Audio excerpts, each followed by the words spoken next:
I asked Chat GPT, according to wealthy individuals, what are some of the top money secrets out there? We got 10 of them, so we'll get into it. By the time this video comes out, side note, I might have a daughter. So if I'm MIA for a little bit, that's why. I think it's a fair excuse. So we'll see how it goes. Shout out to all the fathers out there. Shout out to all the mothers out there. So let's get into it. Number one, money is a tool. Wealthy individuals, they don't chase money. They let money chase them. So they use that money to buy time. They use it to get opportunities and control their lives, right? So because they're in control of their money, they're able to use it for other things. So I think that's very important. A lot of people, I feel like, they have money control them, and they don't control their money, and that's a problem. Number two, assets are more important than income. And this is from Rich Dad Poor Dad, Robert Kiyosaki. If you haven't read that book, that's what kind of changed my perspective originally, financially. So the rich buy assets. The poor only have expenses.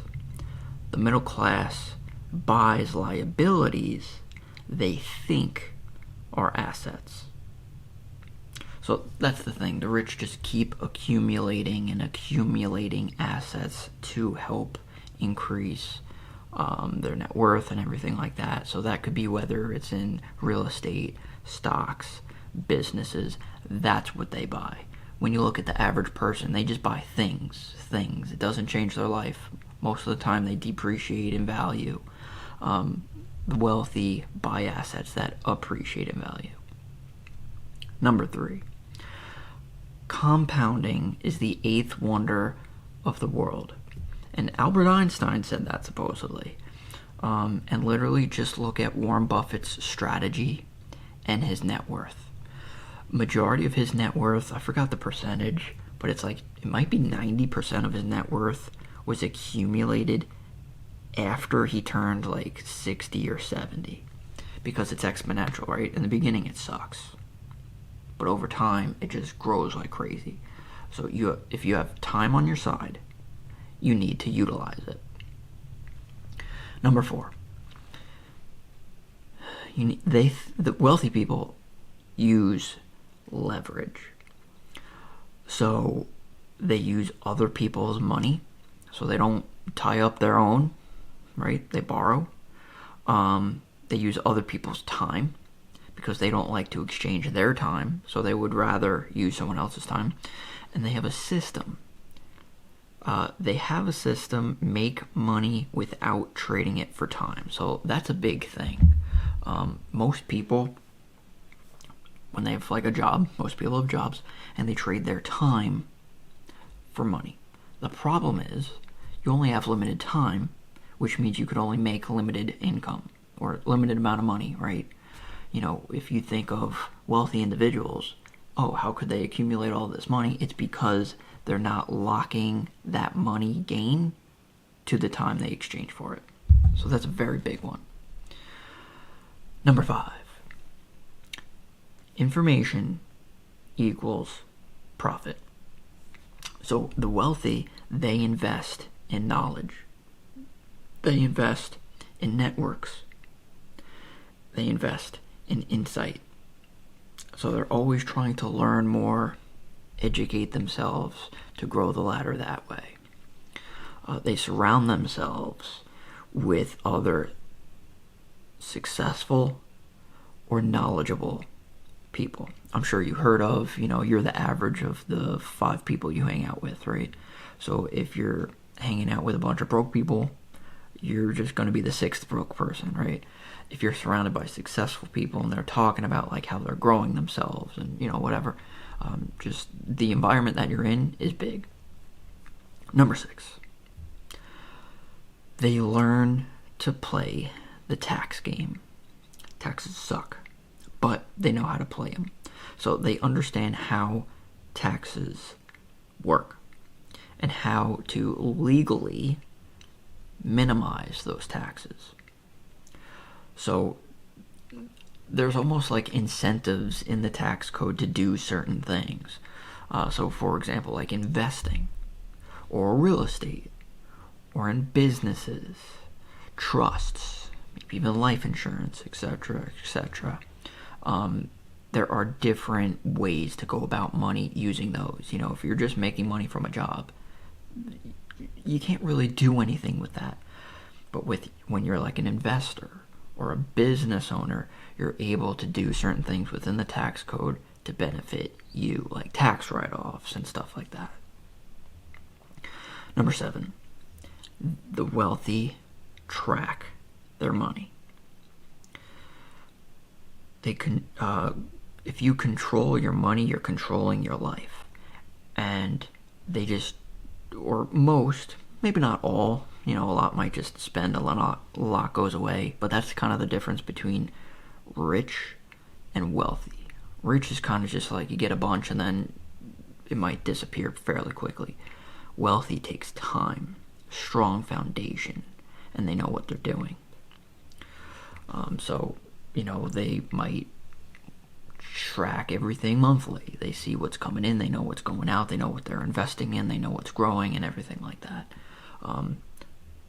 Almost like a budget. I've worked with large companies dealing with billions of dollars, and they track their stuff monthly because you have to. If you don't know what's going on financially in your life, then things are just going to happen to you. Number 8, focus on ownership, not labor. And I'm seeing this all in a lot of different ways, but they own things. They own businesses. We talked about, all this stuff similarly. Businesses, assets, equity. They're owners of it. Think of average people. They're either renters, they lease, they don't own anything. Look at the people that either rent or lease the items to average people. They're the wealthy people. Like the dealerships or the businesses or the banks that are loaning out the money. The property owner, the landlord. They're the wealthy people versus average people. They're always renting. And we're seeing that with everything. I'm noticing in like video games, a lot of it's just online. You don't even own physical copies anymore.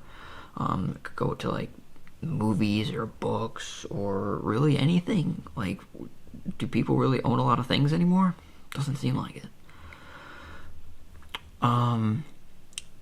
You can start trading your time maybe in the beginning, but the biggest shift is focus on equity. So it's just building that ownership, right?